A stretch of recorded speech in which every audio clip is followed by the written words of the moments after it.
Il-membri tal-Partit Laburista fil-Parlament Ewropew spiċċaw fi gwerra bejniethom minħabba il-kwistjoni tal-immigrazzjoni illegali. Kif f'voti li tieħed nhar il-ħamis 16 ta' April l-ebda membru parlamentari Ewropew tal-Partit Laburista ma vvota l-istess. Għajr għal Josian Cutajar u l-eks Prim Ministru Alfred Sant illi ma ħassewx il-ħtieġa li jivvotaw u għaldaqstant astjenew. L-emenda kienet titlob li l-Istati membri tal-Unjoni Ewropea sabiex jipprovdu postijiet ta' diżimbarkazzjoni għal persuni li jkunu ġew salvati mill-baħar, inkluż bastimenti ta' NGOs u vapuri merkantili.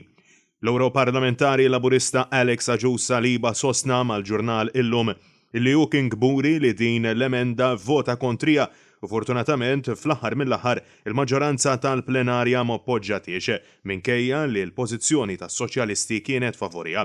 Nam fil-waqt illi fuq il-medja soċjali l-membru parlamentari Ewropew Laburista Miriam Dalli li fil-Parlament Ewropew tiġi l-kap tiegħu saħqet illi għamlet propju l-oppost ta' Agius Saliba. Hija ċaħdet l-allegazzjonijiet li ntqalu internament fih dan il-Partit Laburista li hija ivvotat ħalli Malta tkun ċentru tal-immigranti jew biex tħalli il-portijiet miftuħa.